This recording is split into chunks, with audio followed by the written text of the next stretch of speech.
Well, welcome everyone. We're very excited to have our very first webinar for how to plan for retirement.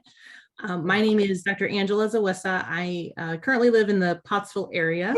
I am the District 11 trustee for POMA, and I'm chair of the mentor committee. So one of the tasks 2 years ago, we, as a committee, we focused more on the medical students and residents. And this year we decided to focus more on the opposite end of the spectrum and focus more on those who are getting ready for retirement. This event was the brainchild of the mentor committee and President-elect Dr. John Collada. Mentoring and advice is not just for new physicians, but for obviously those at the end of their career as well. This first event is designed to discuss and share stories about the challenges and steps leading up to the day that you finally retire. I know I'm already counting the days myself, and I've got a few years. Finances are not the focus of this discussion though, and POMA is not responsible for any financial advice that may be put forth this evening. I have to put that little disclaimer in there. The panel's goal tonight is to focus on the social, family, time management, and intellectual stimuli portions of retirement preparation. We do have 5 lead panelists. This is an open discussion and forum. If you have a question, please feel free to ask at any point in time. The event is being recorded for publication. I also had to notify everybody of that as well. So for tonight, our 5 volunteer panelists are Dr. Johnson from DuBois, Pennsylvania. He is in dermatology. Dr. Brenton Long from Clarion from family medicine. Dr. Merrill Mirman from Chester Heights, Pennsylvania, also in family medicine. Dr. Raymond Seifert from Gibsonia, Pennsylvania. He is an anesthesiologist and certainly does not look like you're presently in Pennsylvania, so we're all going to tamper down the jealousy a little bit here. And finally, last but not least, of course, Dr. George Wolters from Westchester, Pennsylvania, who is an emergency medicine physician. So with that, we're going to get started. Yeah. I'm going to ask each one of our panelists to do a little brief introduction, no longer than a minute or so. I already went through your name, location, and specialty, but we are all interested to know how long you've been retired, how retirement came about. Was it a long-term plan? Did you sell your practice, et cetera? And what were you most looking forward to in retirement? Dr. Wolters, we'll start with you. I've been retired 15 years. Unlike I suspect most physicians, my retirement came about unexpectedly with a medical problem. I was working a shift in a suburban ER and my right ankle started to swell. Initially thought it was a sprain, then a minor infection. Wound up having Charcot's disease of the ankle, which honestly in an ankle I never heard of. Fortunately, I had good disability. Took about a year, but I got used to being retired and now literally best time of my life. Thanks, Dr. Wolters. Dr. Mirman, we'll ask you to go next. Oh, thank you. Good evening to everybody. Some of these people I am familiar with from the past and others I'm meeting today for the first time. So it's a pleasure all the way around. I was in practice for 50 years and retired about 4 years ago. And actually it was a transition from medicine into my next career. I've had many experiences with training and jobs in the past, and I'm just adding on to another one now, which we'll get into, I guess, maybe some other time or later on today. And as far as the real estate I own, which was my office, I had a single practice in a converted house, and I made sure my patients knew I was leaving, and I even found somebody who was willing to take on the patients. That took care of that. And I sent them all the legal notices and published it as required, and then promptly sold my investment, which was the real estate. And then we moved on to a couple miles down the road, and that's where I am now. I still hold privileges at 2 hospitals and still do teaching at one of them. Okay. Thank you, Dr. Mirman. Dr. Long, how about you? Again, greetings. I know Rick, but the others are all new to me also. So it's a privilege to be hanging out with you guys tonight. I was in family practice for 37 years here in Clarion, retired about 6.5 years ago. Retirement, as everyone here who's retired knows, is kind of a continuum. It starts, I guess, when we start our practice. There is some thought that someday I have to unwind this.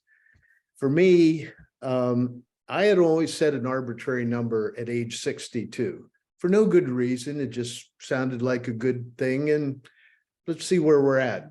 At 62, I think financially I could probably have retired, but mentally and emotionally, I wasn't ready to do that.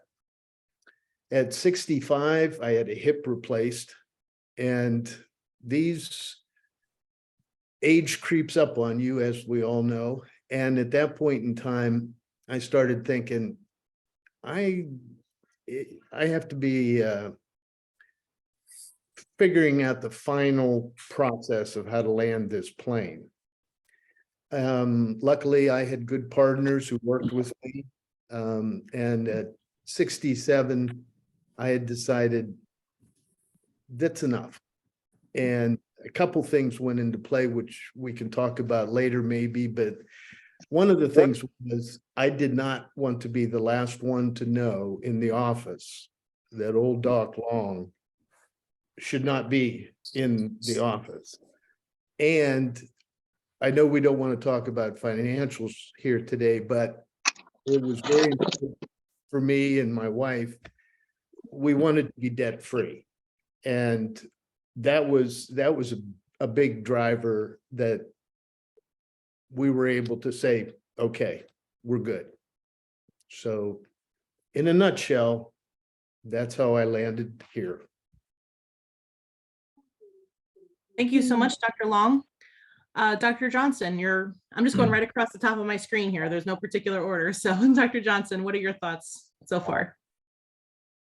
I sold my practice to the local hospital about 5 years before I was going to retire because I had over 100,000 charts of 30 years duration that I didn't want to store. And so that was the transition was, okay, let them store it.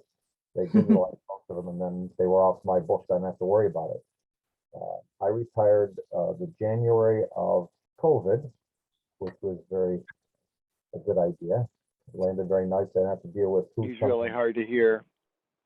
But the hospital had talked to me about moving my office, which I'd been in for 25 of my 30 years, because they were billing a facility fee. They weren't allowed to do that because I was more than 250 yards from the main hospital, whatever the figure was. So they were going to move my practice, and I said, I'm going to save you about $50,000 to $100,000 by, instead of waiting and working another year or two and then telling you I'm retired, I'm going to retire now, so you don't have to spend the money to redo an office, and then I have to tell all my patients that we're moving. So it was a dual plan, and it worked out well. And if you're thinking about retired, you're probably already there, but it's a really good gig, and it's something to look forward to, but to plan properly. Yeah. Okay. Thanks, Dr. Johnson. Dr. Seifert, we're anxious to hear about your thoughts on the process so far. Okay, please let me know if you have trouble hearing me. I'm not at the optimal Wi-Fi spot in our house. I'll go downstairs. But I'm an anesthesiologist. I went to PCOM, did my residency at Jefferson. I guess that's not Jefferson anymore. Did a clinical research fellowship at Pitt, McGee Women's Hospital, worked for the university under academic faculty for several years, and then went to a community hospital, which they shortly bought after I left, so they were back. My career in the OR ended in 2003 due to illness. I had a cerebral hemorrhage and didn't trust my cognitive abilities that much, but I have a background in education, and for the next 17 years, I taught at LECOM. I taught neuromuscular medicine and physical diagnosis, history and physical. I also have boards in pain management, which was an asset to me there. I've been retired for 2 years now from LECOM. For anybody listening, wondering when to retire, you will know. My wife's a gifted musculoskeletal radiologist, and she loved what she was doing. And one day she said, "I'm done. I know I'm done." And so that was about a year ago. And so that's what brings me here today. Well, thank you so much for your time and perspectives this evening. We're going to move on to the next question here. First of all, does anybody have any questions of the panelists in the meantime, or we'll wait and get going here in just a second? Okay, I am going to ask everyone that is not a panelist to mute themselves at this point in time. If you do have a question, either raise your hand or you can unmute yourself to ask the question, but just remain muted in the meantime, please. Thank you so much. Our second question for our panelists this evening is, outside of financial needs, what did you feel needed to be put into place to feel comfortable retiring? And then the caveat of that, what did you not realize that you did need to have in place?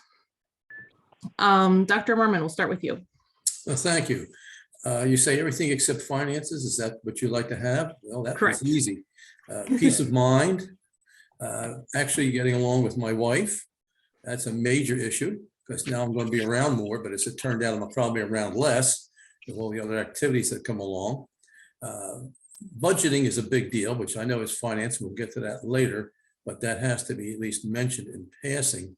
And retirement, as you may have heard from the other people, is a cooperative effort between you and your family. And if you're working for somebody else, with them, and you have to come to at least some starting point at some date, and then organize your office accordingly, which is what we did. I suspect everybody else has done something similar.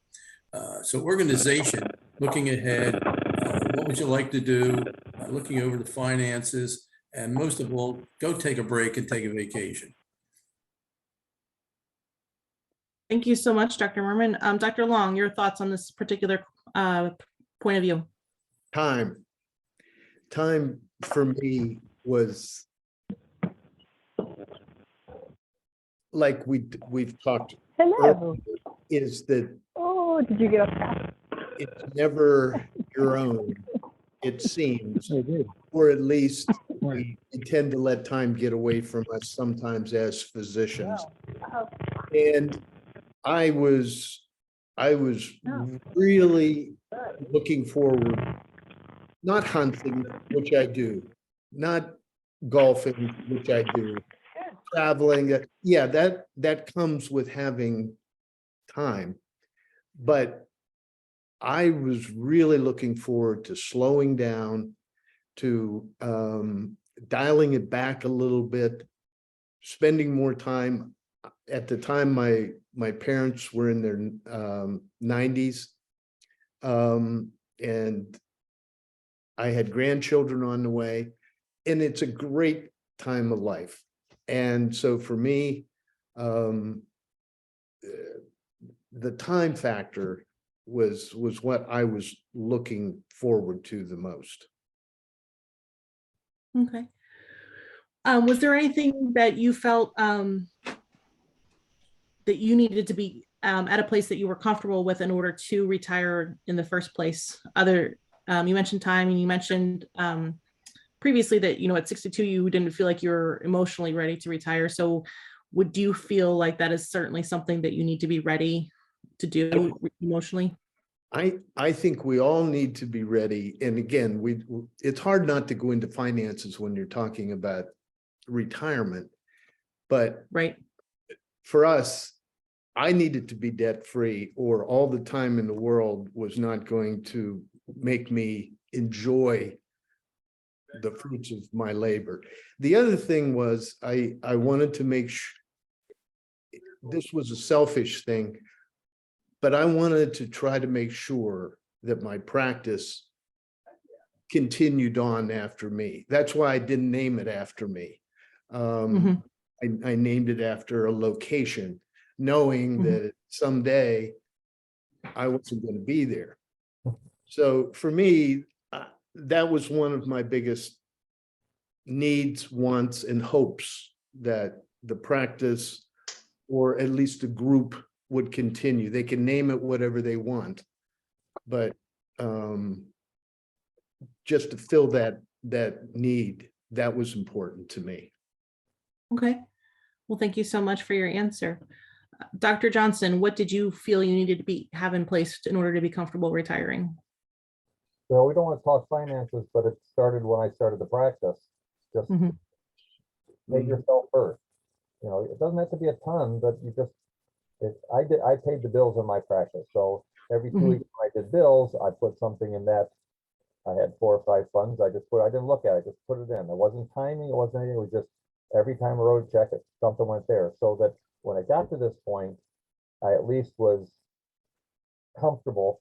But I think what Brett's talked about is time. It's just, I can tinker in my shop a lot more. I could have 5 projects going before I retired, and they may take 6 months to get done. Now I'm going to work on it today, or maybe I won't.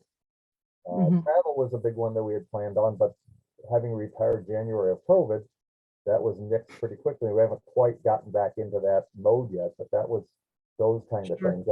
Doing it before my hip doesn't work, my knee doesn't work, and my arthritis does this, and so that I can travel somewhat comfortably. So getting those kind of things in place is important for me. Okay. Dr. Seifert, what were some of the things that you felt needed to be in place before you were comfortable with retirement? Well, again, it's financial. My father was an estate and financial planner, so I needed to have those things in order. My recreational property I own, my beach condo, my home, classic cars, things like that. I wanted those all paid for before we retired. That was very important. This is the end, with the phase of my wife and I's relationship that we've been building on for 40 years. I met her when she was 17 in college, and we did a long distance relationship. We were married.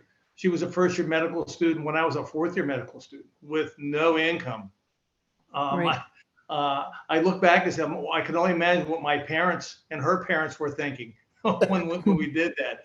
But this from the beginning was all about being together. And so the thing that I wanted to look forward to in retirement was spending time for her and me. We have family. Our 2 boys are in the Pittsburgh area, which is great. So we get to see them. But those were the things that I want. I want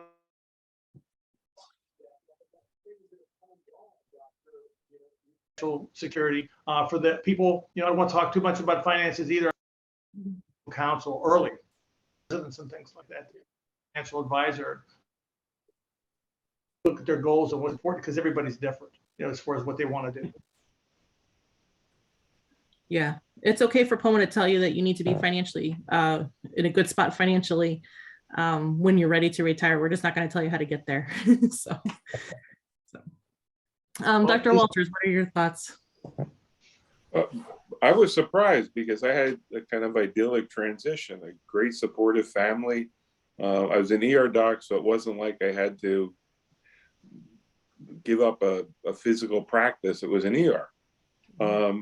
And financially, I did fine. Disability came through. What surprised me was how it affected me, and I didn't even know it was affecting me. I slowed up eating, and if you know my size, that's a big, significant problem.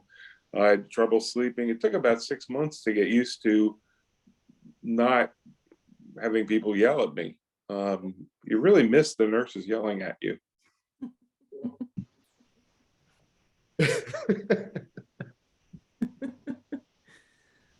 Yeah, I'm sure that especially in a busy ER, I'm sure that after so many years of that happening, I bet that was a change for sure. That, and it's not financial, but it is. I'm sure the other panelists know you keep getting pulled back in by the lawyers who want you to sign another paper to dump the practice. And I owned the group, so it took a while to pull that out, and it was surprising the amount of legality that attached itself. Okay. Our next question for the panelists. One of the things that I have seen as a common theme, not only in discussing with people that I know that recently retired, but as part of discussions leading up to this panel as well, where how do I keep myself busy? I've spent the last 30, 40, 50 years of my life, stimulating my brain through, constant learning and, that sort of thing, what are some of the ways that you have continued with intellectual stimuli throughout your retirement? Dr. Seifert, we'll talk with you first. I've been in academic medicine for almost 40 years. Yeah. I've been stimulated plenty. I don't need a lot more stimulation right now. But to be truthful, I have 3 properties that I take care of, and I thoroughly enjoy that. I own 100 acres, basically woods that it's for hunting and fishing and things that I maintain, and it's especially during COVID, it was such a joy going up there and just decompressing and those things. I have a classic car that I like to go to car shows with and things. So I have a lot of hobbies that can occupy my time. So again, plus I said 3 properties. There's always something to do. And so plus, my son's in the area. He's a FM sports medicine doc. So I get to talk to him. His lovely wife's a PA. So there's this whenever we meet up, there's this constant medical conversation that we have that I really enjoy. Talking to them and things.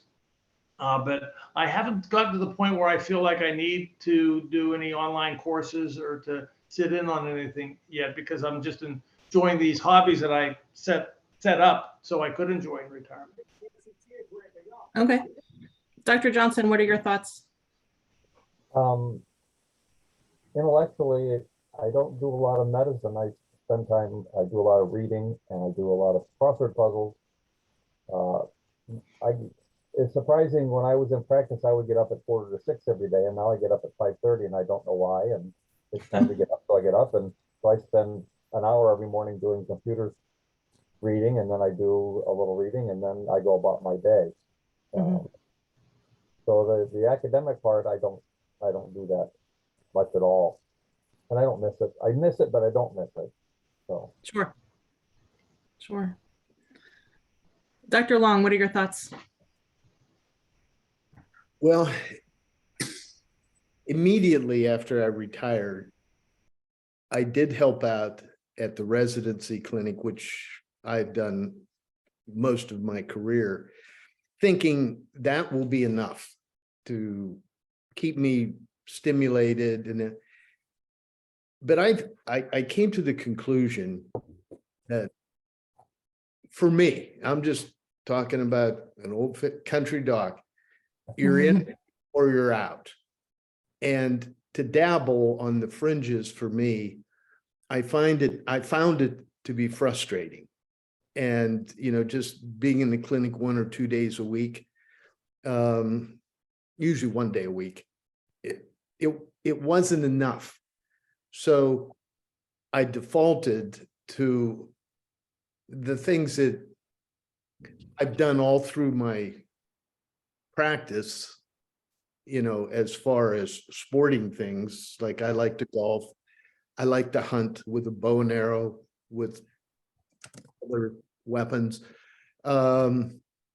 We garden. My wife is an avid bridge player. Once in a while, one of her partners will go down and they call in me.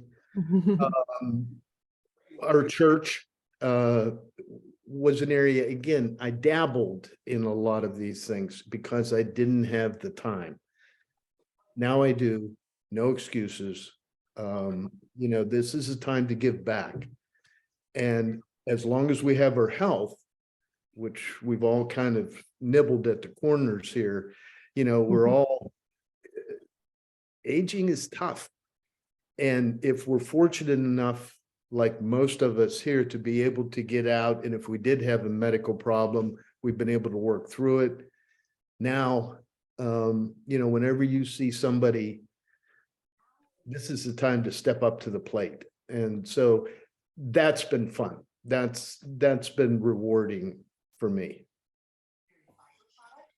It certainly sounds like a common theme here so far. I still have 2 more panelists to get through, but in terms of, doesn't sound like anybody really desperately misses the medicine and anymore, the academics of it anymore. So Dr. Wolters, what about you? It's almost more enjoyable now because we have a large circle of friends who are, our age, They mostly have encounters with medicine, usually PAs, and an awful lot of them don't understand what happened, like why they're getting something or why this test was done. Or the stage I'm at now, I can actually sit down for a half hour or an hour and just talk to them about why you're getting a colonoscopy for a positive occult blood. That it's stuff that a practicing physician can't take an hour to sit and talk to you about. But I'm not doing anything else. I can have a cup of coffee with you and talk you through it. It's very fulfilling. That sounds like a great thing to be able to have an hour. I think we'd all would love to have that hour to talk to patients sometimes. So maybe something else to look forward to in retirement. Go ahead. I'm sorry. I think an awful lot of retired docs have the same experience with people coming over and saying, I don't want to bother you, but they want to replace my knee. Do you think it's a good idea? Well, I haven't examined you. I don't know your tests. I can't tell you if it's a good idea, but I can tell you what the procedure is. Or a kid across the street had an appendix and his mother was convinced it was a heart transplant. Well, no, it's an appendectomy. They let interns do that. Don't relax. It'll be fine. Yeah.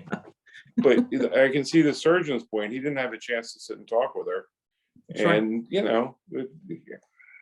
that's what we do. You can't get out. Right. Dr. Merman, what are your thoughts in how you stayed, with the brain stimuli after retirement? Oh, I don't think you want all my answers, frankly. That's okay. Go I ahead. hold about, maybe, let's see, 1, 2, probably 5 or 7 state licenses and federal certificates on top of that. And so you asked about transitioning and mental stimulation. I still keep up with the literature. I read everything that comes in from whatever source related to my licensing. And that includes flight instruction, which I was a flight instructor for many years.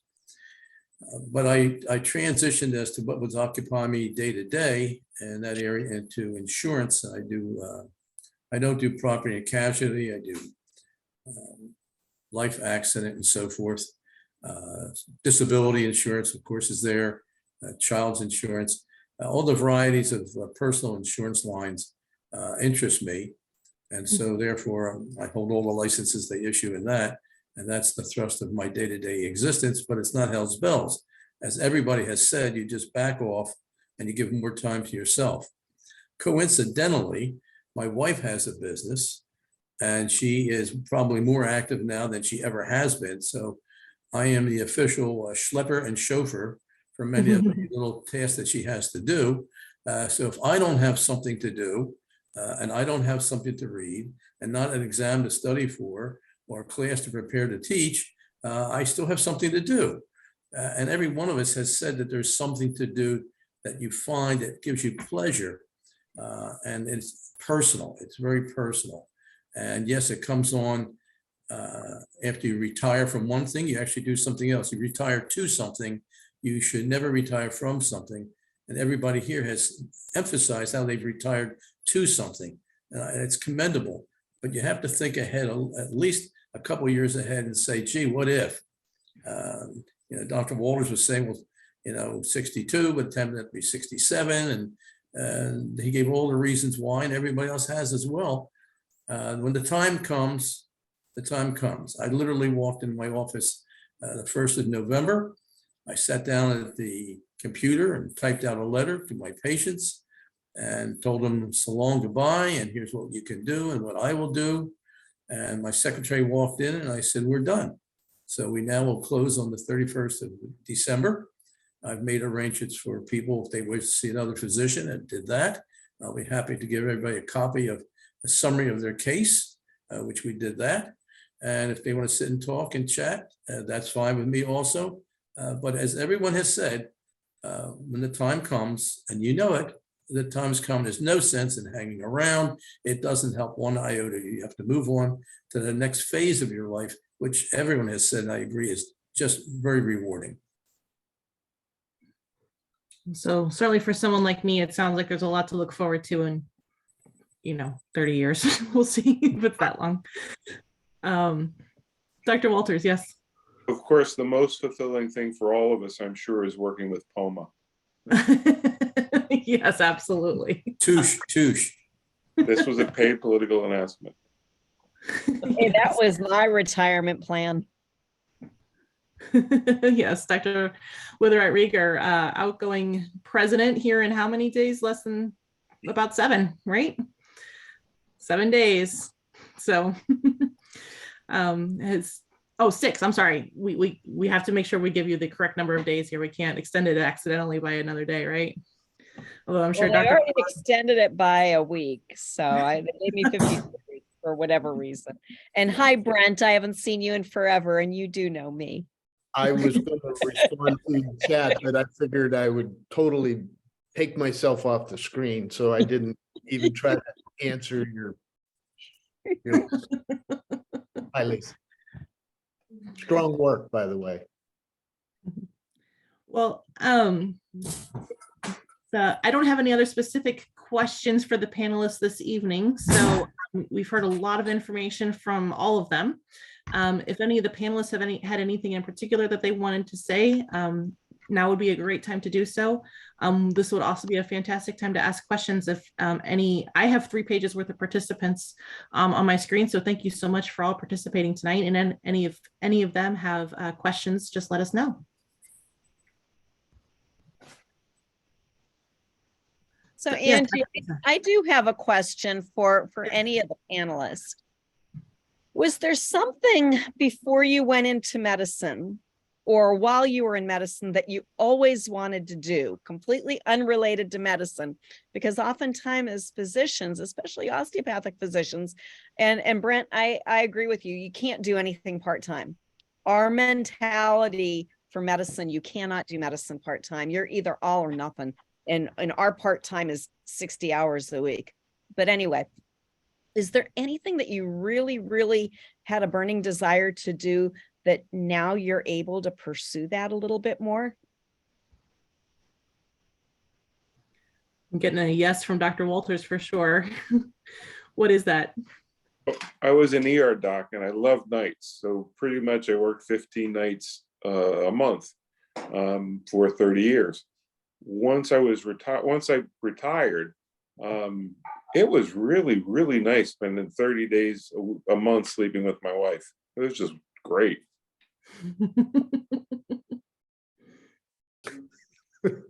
I have a question, if I may. Sure. Could anybody talk about transitioning your license to an inactive retired license, the procedure for that?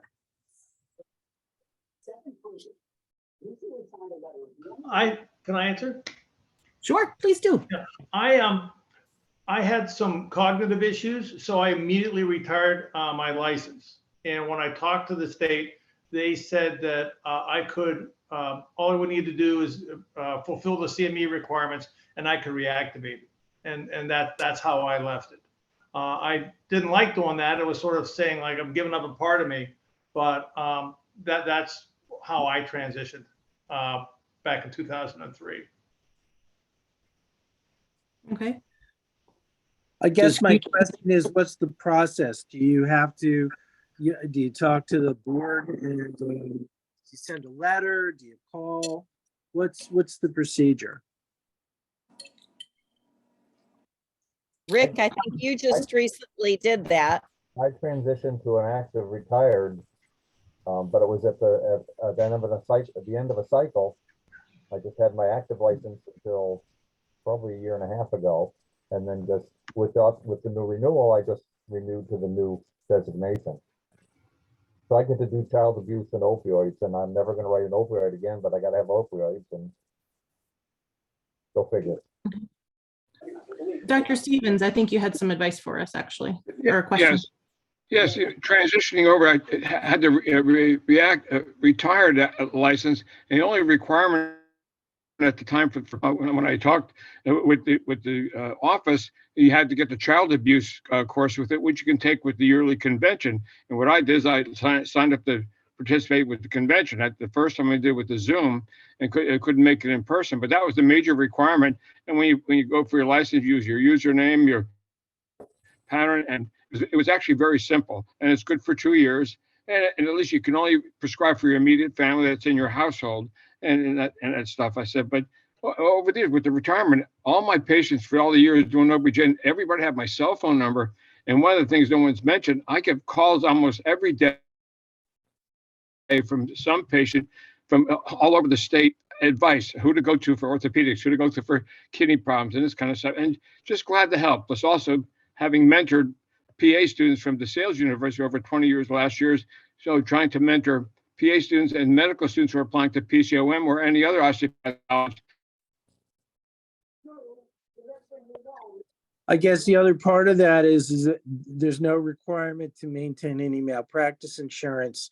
So I guess could somebody speak to the possibility of, when you had just mentioned that you get a lot of phone calls from people asking for advice, and Walt and George said that also. But I guess, is there any danger of being exposed to liability if somebody says, well, Dr. Wolters told me I should do this, you know? You do have to be careful, but Yeah, the and truth in my is, case- I make sure to tell everybody I'm not your I don't know doctor. why the sound's not coming through with the Zoom. Yeah, in my case, I looked into that. And as long as you're teaching locally, I can tell you that they need to have medical negligence insurance. I don't like the term malpractice. That's for the newspaper. It's a medical negligence insurance, and they do want you to have it. And following up what somebody else said, as soon as you open your mouth, you're liable. So be very careful of how you phrase things and make sure somebody knows what's going on. But liability is out there, and we live in a litigious day and age. I certainly wouldn't encourage anybody who wants to think about anything not to have some kind of coverage. And there's various scales of coverage. You can have part-time, which I didn't know until 25 years of my practice. And you can have other types of insurance, whether it's from emergency room on down to OMM, and they all vary in cost. So that's something they have to talk with your insurance agent about. But trust me, caution is necessary. So even if you get a active retired license for just your family, you still recommend looking into negligence insurance? Well, the question is, do you want to pay off your family with what you saved, or you want the insurance company to do it? And once again, you can have a part-time practice, quote, quote, and you have to discuss that with the insurance company. The Thanks. other part of the other part of licensure is your federal drug license. I forgot the name of the bureau, but that's like $700, and it just costs prohibitive. I dumped that very early. $880 for a 3-year renewal now. Yeah, it's not worth it. You're not going to be writing for NARC, so why? But you still have to have the opioid CME backing. Even if you don't maintain your DEA license, you still have to have the opioid CME. Honestly, I would check on it. I think the other doctor was right. You only, as an active retired physician in Pennsylvania, I think you only need the child abuse. No, I think you need the opioid also. But I'll defer to your. All right, so the But no other question, CME that you know of, just those two. You don't have to maintain 120 hours. so what did you do? Did you write to the board, or is there a phone number to call for the board and talk to somebody?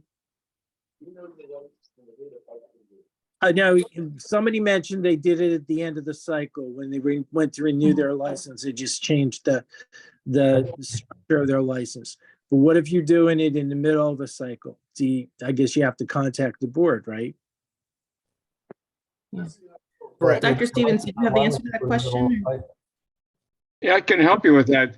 The thing is, you just contact the board for the licensure and so, but again, even you're doing the child abuse, if you're doing volunteer work for like with the school system, that's one of the things we're doing. They need to have the child abuse there, the fingerprinting and such. So that helps all there. You get that with POMA. As far as the narcotics, I agree. Not writing narcotics, I didn't renew the $700 narcotic license and it's just for the immediate family, we don't need it. But the other reason I didn't get the full active being retired, I don't want to be liable for prescribing for somebody. I'm not in an office. I'm not with the hospital system anymore. So I didn't want to take an additional malpractice insurance. So that's why I took the retired license. Well, thank you, everybody. Sure. I do have a question that came through on the chat. What advice would you give to a partner who is not retiring, but who is carrying on your practice? Dr. Long or Dr. Merman, this might be more applicable to your family medicine practices, but anybody can answer. They should tune into this program. Get the recording. So to be, and if the person that asked the question has any clarification, that would be, you know, if you need to clarify maybe I'm not understanding your question correctly, but you know, say somebody else that was practicing with you specifically, but I think most of you were sole practitioners if you were in an outpatient setting. So I certainly I'd be contacting an attorney that handles that kind of situation, because you are liable to the degree that you are associated with the practice. And even though it may not be much of association and you may not have been involved, as we know, especially in Pennsylvania and especially the 5-county Philadelphia area, it's just crawling with attorneys who are looking for a wedge to get in there and take some money. So if you have a legal question, you really got to go see an attorney that handles these things. If you have a partnership, whatever, corporation, LLC, Chapter S, whatever, you really got to go down that road and clarify these issues. It's professional issues as well as monetary and legal issues. Another question that came through the chat: how much time legally do you have to give, or should you give patients when you're retiring in terms of notice? How much notice should you give them? No less than 30 days. Okay, so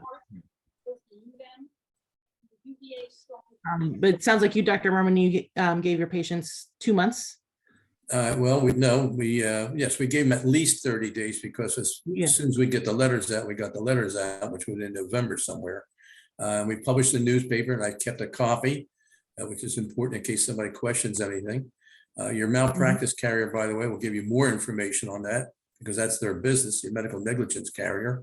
But certainly document, and keep records of everything you do, that you turned them over, they didn't go, whatever it is. Make sure that the record keeping is more important when you leave than when you started. Okay.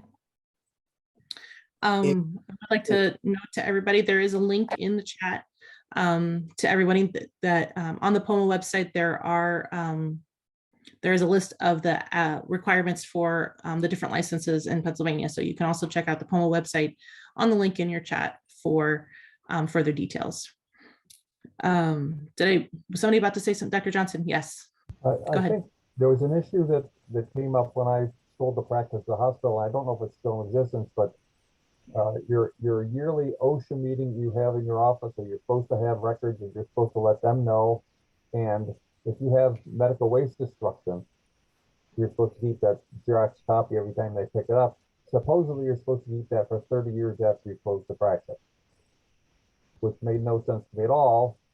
And I was at a conference once. They said, well, you can write to them and tell them you're closing. Do you want the records or not? And they may send you a letter that says destroy them or not.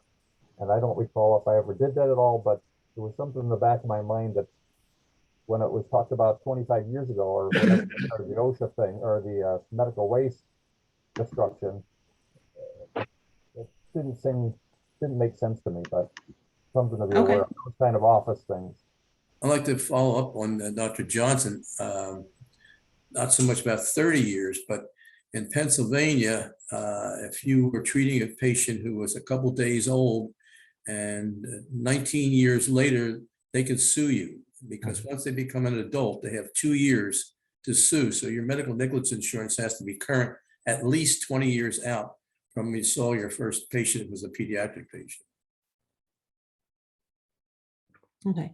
Another question came through the chat that sort of rides in on the end of that question. When you retired, how did you handle the tail coverage on your malpractice? Like, did the company charge you for the tail coverage, and how did you handle that?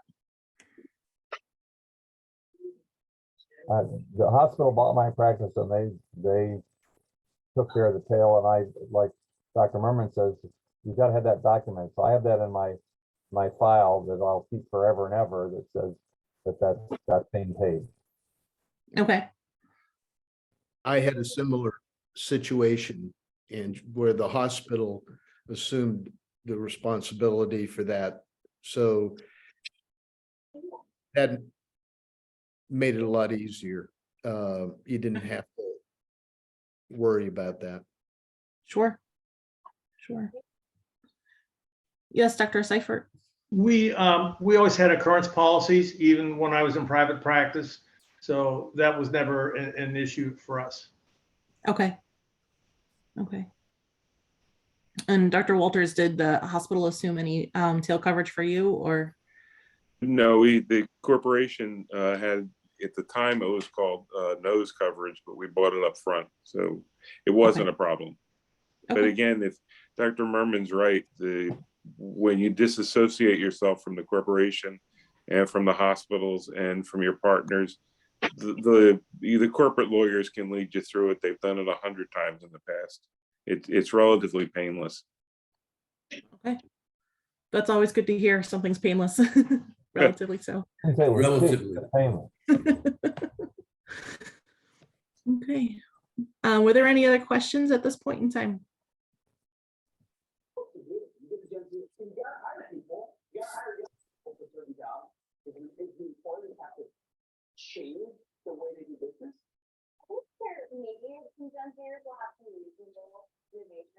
Okay, I'm sorry if there's somebody asking a question right now.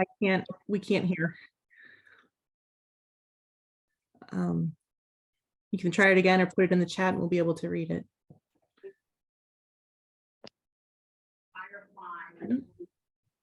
No. Okay. Alrighty. Do any of our panelists have any last pieces of advice for our participants here tonight? I do. I'm surprised that this question didn't come up. What were you expecting in retirement? You know, what happened during retirement that you didn't see coming? And, you know, I think we think through a lot of this stuff, the financial stuff, the emotional stuff, whatever. But you know what got me? And I didn't realize that for a hot second, I lost my purpose. And, you know, as physicians, we're so used to being needed and wanted, and somebody pulling you aside at church or a sporting event and asking you, my son had his appendix out, should we life flight him? You know, being needed, being kind of wanted. And it took me a while to realize that we're into a different phase now. People still come up and they still ask you questions and ask for your advice. And I think value advice, but it's not that every day, you know, from the moment we walk in our office in the morning, the nurses were coming up and saying, hey, can we squeeze somebody in around? And then somebody's coming up and saying, you have a meeting at 7. Can you be there before you go to the nursing home? And your life is just kind of that wild, wonderful, chaotic, and then it isn't. And I think I don't know that I don't know anybody can be ready for that step down. But you have to keep it in the back of your mind. You still have worth, you still have value, you still have purpose. It's just different. This is such a major issue that an insurance company, actually a consulting company that I'm familiar with, has a booklet, and it's called this is for airline pilots, and we all know what you think about airline pilots, Captain so-and-so. And he's got the stripes on his arms, and he wears the cap and the uniform, and he's it. Your life's in his hands. And they have a pamphlet, and it's called From the Left Seat, where the pilot sits, to the rear seat. Now you're no longer the captain. Now you're not at the front of the plane. Your life is entirely different. And the transition, if it's an abrupt one and you didn't expect it, is horrible.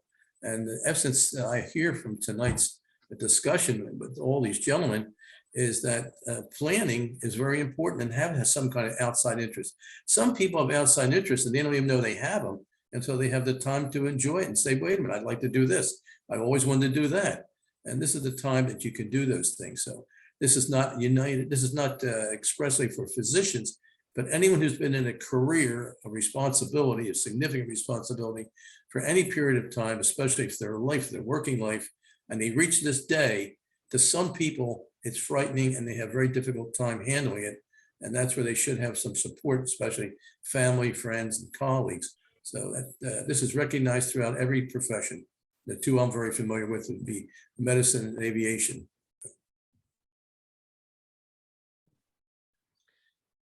I was surprised when I was always very athletic, played basketball into my 40s, and I was surprised that I got old and my body started to fail me, and I had some mobility issues, and that was a big surprise to me. So that to say what were you wasn't expecting. We've been gym members for 40 years and exercise and those things, and I wasn't ready for my body to start letting me down. My grandmother always said that old age isn't for sissies, and it's not. To be a bit positive though, I spent 20 years worrying about retirement and what I'd do afterwards and how I'd get out, and I was wrong. It's a really wonderful time of life. Probably it's just great. Thank you, Angie.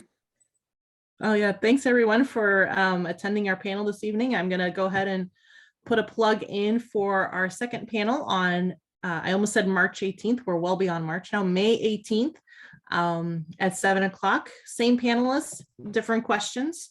And this will give you a month to think of any particular questions that you had that you want to ask for our panelists next time. If there's anything else in the meantime, you can always get in touch with Jason at POMA or myself, and we'll be happy to answer them for you. So thanks so much for attending this evening, everybody. Have a good night. Good night. Good night. Good night. Thank you all. Night, guys. Nice seeing you, Rick. Thank you, All right, thank you. Bill. You guys, see you, Rick. Goodbye. Bye. Good Bye-bye. night, everybody. Thank you so much, and see a bunch of you at Kalahari.